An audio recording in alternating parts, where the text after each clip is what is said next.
Guys, finally the substitution class that I've been promising. Here it is. We're going to whip through on my computer. Hopefully everything records okay. Setting a little timer. It lets me do nice 15-minute increments. I don't know why when I use this particular software. I know that on my YouTube account you can have unlimited ones, but who knows. But starting things off, these are problems that you'll see on as like 921 class assignments. I think it's shown on WebAssign, so you can actually reference these if you want to. And then the homework will be pretty similar to it, so maybe some extension problems, things like that. But in general, I'm just going to whip through these and then hope that gets you to where you need to be for our next stuff coming on Monday. So here goes, taking off. Hopefully this writes okay and you guys can see everything that's taken place. I might even go full screen. Get you, it's good enough as is.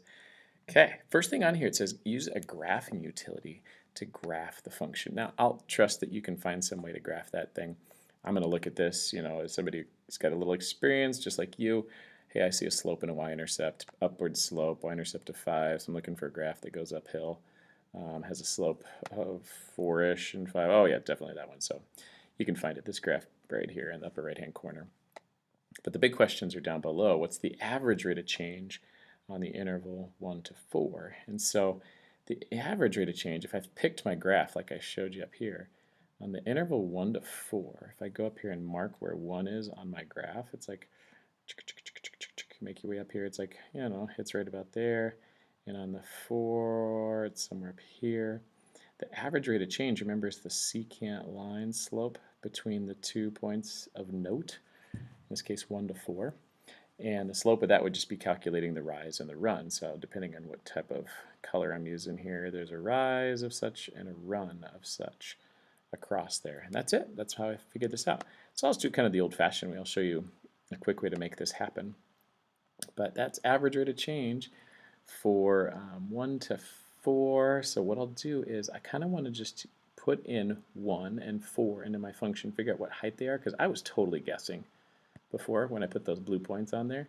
So that point right there and that right there, that's too inaccurate. I can tell you what those are. So the way this happens is you go f of, you put in 4. We'll figure out what it is in a minute. Remember, that's our equation at the top, the 4t minus 3, or I'm sorry, 4t plus 5. And then minus the function, I'm going to plug in 1. And that'll give me the 2 y coordinates of those. Remember, that's change in y over change in x. And on the bottom, I'm going to subtract 4 minus 1. And you know what that gives me? This gives me the rise between the 2 points, because it'll give me the 2 y coordinates. Use the right word, rise. And then at the bottom will give me that run. How far over for my rise over my run. And from here, it's just a little bit of calculation. F of 4, I'm going to get from plugging 4 into my function, which again is 4t plus 5, right? So you go 4t plus 5. Take those dudes, plug them in. So 4t plus 5. Got it. That's my first, that's my function. Let's call it f of x, or f of t. I love it when I put t's and x's and mix them up, don't you? It's one of my favorite. So silly. But when I put 4 in, then it's 4 times 4 plus 5. And that's my first one. And then when I put 1 in, you're putting 4 times 1 plus 5. So you can do these separately. Go get those numbers. So essentially, I just want to know where I am on that graph, that linear equation. There's that 16 plus 5. So we get 21. And then on the bottom here, so this will be 21-ish for that top part, and 4 plus 5. Oh, it's 9. Great. 21 minus 9. I can do all that. Should give me 12. And on the bottom, remember, we're just doing the right hand minus the left hand, 4 minus 1, the run portion of it. So 21 minus 9, get a total of 12, right? From point to point. And 4 minus 1, you get 3. So the slope of that should be 4. Now, if you've been paying attention along the way and you're kind of wondering, hey, if I draw a secant line, wouldn't that have the same slope as my line anyway, because I'm doing it along a flat surface? And you'd be right. That right there to right there is right on the line. There's no curves. It should be the same as the slope of my line that already I know is 4, has a slope of 4. So when I got this average rate of change being 4, that kind of makes sense. They should be the same thing. Now, average rate of change isn't that interesting on a flat curve like that. It's more interesting on our other curves where, it's a point from one end of the curve to the other and it doesn't touch it, and it gives you a sense of average change over a period of time. But this one's just to show you that if it's a flat surface, yeah, it's going to be the same thing. Now here's another interesting idea. How about the instantaneous rate of change at 1 and 4, the slope of the tangent line at 1 and 4? So if I go in there and do a tangent line slope, let's say in green or something, something that stands out now. If I go to 1 and try and lay a tangent line, remember a tangent line touches at that point and rests and teeters at that point. Well, it's going to lay flat in both cases right against there. It's going to have a slope of 4. Well, that's, if we take the derivative then, that's what f prime means that we're reading right there, and I put in 1, I should get out 4. So here's my derivative. I take the equation. Remember it's 4t, so we'll go 4t, I'm not sure I want green anymore, plus 5. If that's my function f, then f prime is going to be 4 plus 0. The derivative of 4t is 4. The derivative of 5 is 0. And there it is. It's 4.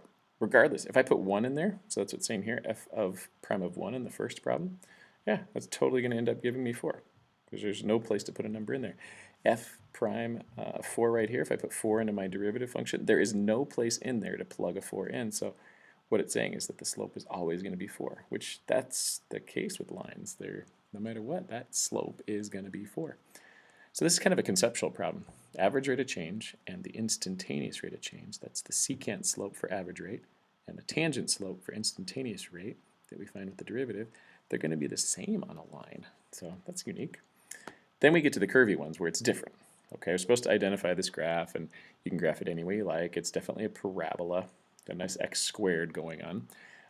It's facing up because it's a positive x squared. Anything else I should know about it? I could do this really fancy trick where if I put in 0 for x, then it'll tell me the y-intercept because that will kind of locate me on the graph. At 0, what's my y going to be? And I'll get out 0, 0, I'll get out -1. So I have a y-intercept of -1. So if I look at the facing up parabola that has a y-intercept of -1, it narrows me down to 2 options, maybe. I look at, I think it's got these both left and right. So now the only other thing I need is to find out one of the roots of it where it crosses the x-axis, if it's positive or negative. So I'm going to put in these numbers. It looks like 6 or -6 just by the graph in here. Or again, you've graphed this so you know what you're doing. But I could also put those numbers in there and see which one gives me a 0. If I put 6, positive 6, into this function for x, then it looks like I get 6 times 6, 6 squared, minus 6 times 6, that'd be 0 minus 1, kind of gives me a 0-ish thing. And so that wouldn't be unreasonable. If I put in -6, it looks like I get something kind of big. What I'm noticing is that it sounds like, if I had to guess, because my guess of 6 giving me something close to 0, which is what I'm noticing. Ugh, I can't get this thing to zoom in anymore. What I think I'm noticing is it looks like it's that end of it here. So I'm going to go with that graph. And, you know, graphing utility, pull it out, make it yours. So I always like to graph by hand sometimes or guess by using little clues. It's just a fun game. Again, so now we're going to do average rate of change on the interval -1 to 3. Now if I choose -1 to 3 and I got the right graph in front of me, which I'm pretty sure that I do, -1 to 3 means if I go to x equals -1, find my point-ish, right about there, and then I go to x equals 3 and find that point roughly here. I'm just kind of taking 3 wandering down, -1 wandering up. Those are my points. The slope of the secant line would be a nice straight line connecting those two. Perfectly straight, as you see that I've drawn. Now, though that secant slope is just, you know, y2 minus y1 over x2 minus x1, the way I'm going to calculate it was like I did before. I know what my equation is. It's this x squared minus 6x minus 1 is what I'm putting it into. So here's how I do average rate. I put the upper bound in there, so I put 3 in first to my function. I'll get it in just a minute, and then I put in 1, or -1. And then on the bottom here, you subtract those 3 minus and -1. That'll get me rise over run. So that's that. The function with 3 plugged in is going to be 3 squared minus 6 times 3 minus 1.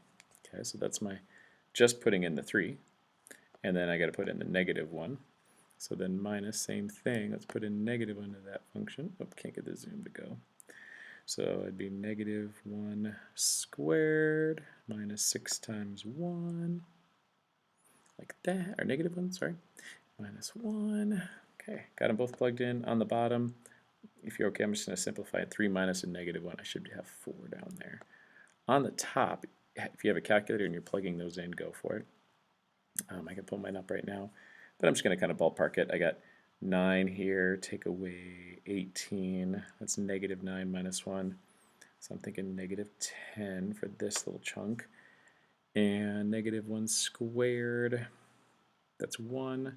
And then plus 6 is 7, minus 1 is 6 again. So, hey, you tell me if I get something goofy on there, but we'll be able to see by the reasonability of our answer when we're done. And it looks like it's negative 10, and since there's a minus in here, minus 6, I get negative 16 over 4 as my slope. Negative 16 over 4, which is, of course, negative 4. That's our slope. That makes sense with the secant line that I drew, and it has a slope of negative 4. So if I go up to the drawing and I look at that and go, does that look like a slope of negative 4 of that secant line? Yeah, down 4 over 1, I'd buy it. Now the next thing we're going to do is it says get the slope of the tangent line at those 2 points. So if I go right there, right here, I noticed on your quizzes, and I think almost everybody should have theirs in their inbox. Now I've emailed them out to you. You'll notice that some of you didn't quite know how to draw a tangent line, and please let me know if I can help you with that. But it has to be a rigid line that touches that point at exactly one spot. A tangent line, technically can pass through the function, but when it's on a curved surface like this, it only touches that one spot. It'll just rest against there. You're trying to teeter it on that one spot, make it touch only at the point in question. So these are 2 examples of roughly drawn tangent lines, but if they're too rough and they like pass through the function and look too crazy, I definitely marked off for that. They have to have some reasonability. Now, I'm going to guess for my 2 slopes that at least for one of these, the one here on the left, that's got a negative slope, no doubt about it. At negative 1, I should get a pretty steep negative slope. Steeper than my secant slope of negative 4. So I'm expecting my derivative at negative 1 to be more negative than my secant. And then, of course, when I get to at 3, I'm expecting a positive slope of some kind. It actually kind of looks similarly steep to my secant line, just in the opposite direction. Okay, so that's my warning timer for my first half of this video. So let's do that. Let's go find our f prime of negative 1, which means do the derivative and plug these values in. So let's rock this. Derivative, we're going to do f prime. I'm just going to assume you guys can see the function up there because it's x squared, derivative that's 2x. Derivative of minus 6x is minus 6. The derivative of the minus 1 is 0. So there's my derivative. If I want to put negative 1 in there, like it says here, I can tell you negative 1, 2 times negative 1 is negative 2. And I get minus 6. This ends up being negative 7, as I predicted, a negative 7 slope for my left-hand tangent line that I drew in green. That looks reasonable. And then at 3, if I put 3 in there, 2 times 3 is 6 minus 6, I get out, it says 0, so it must be flat there. Would that be reasonable? Do you think it flattens out at that graph? And if I go up there and I go to 3, I just drew my line really poorly, but sure enough, if I actually go down, that's why, you can always make fun of my mistakes as you go in there, but I drew this one a little bit off for the purpose of pointing out after I did my work and I got the derivative telling me my slope should be 0, that means my tangent line was drawn at the wrong spot. Here's where it should be. And if you saw that earlier, good for you. But I love for derivatives, they kind of fill you in on what the graph should look like. So now I realize, oh, well dang, I was in the wrong spot. If I go to 3, x equals 3, that graph's at the bottom of that valley and has a slope of 0. That actually becomes an interesting point. We start using the fact that at peaks and valleys, the derivative goes flat. The slope of the tangent is 0, and we use that as a means to find peak and valleys. Okay, so that gives us a perfect start, video number 1. I'll do next one.